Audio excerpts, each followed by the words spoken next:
You're configuring a new company environment in Business Central. A customer intends to sell goods packaged in boxes and pallets, but wants the inventory system to track and record transactions specifically in pieces. The product conversion ratios are defined as 12 pieces per box and 144 pieces per pallet. Which configuration steps should you follow to correctly define these units for an item? Okay, here's the next question. A company needs to manage their inventory in feet and sell boxes in inches. What is the correct solution to set up feet as the unit of measure for inventory and boxes as an individual quantity unit? Option A, set the box as the base unit, then define pieces as an item unit with a quantity per unit of 0.08333. Option B, configure pieces as an item unit of measure with a quantity per unit of 1.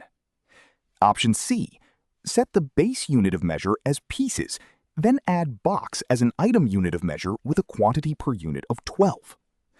Option D, set the base unit of measure as pallet, then define box as an item unit with a quantity per unit of 0.08333.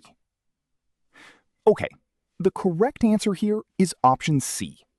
We need to set the base unit of measure as pieces, then add box as an item unit of measure with a quantity per unit of 12. Let me explain why. Since we're selling inches, inches is the smallest unit, and we need to keep inventory in feet. This means we need to define pieces as the base unit of measure, then add box as an item unit of measure with a quantity per unit of 12, because 12 inches make 1 foot. Now, what about the other options? Option A is incorrect because we need to set pieces as the base unit of measure. Option B is also incorrect because we need to define box as an item unit of measure, not pieces.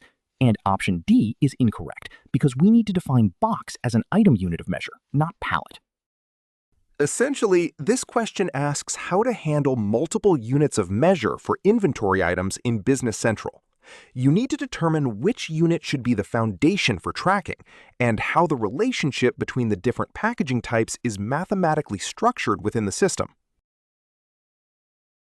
In my view, the correct answer is option C. In Dynamics 365 Business Central, the base unit of measure is defined as the smallest unit in which an item is actually stocked and tracked. Because the requirement is to track inventory in pieces, pieces must be set as the base.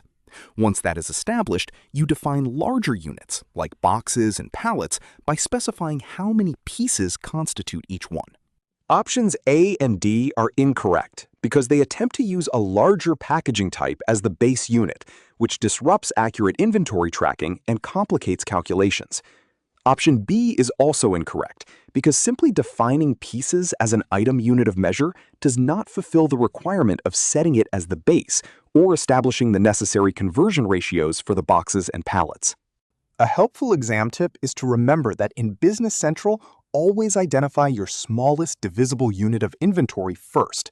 That unit will almost always be your base unit of measure, making it much easier to define the conversion factors for any larger units, like cases, boxes, or pallets later on.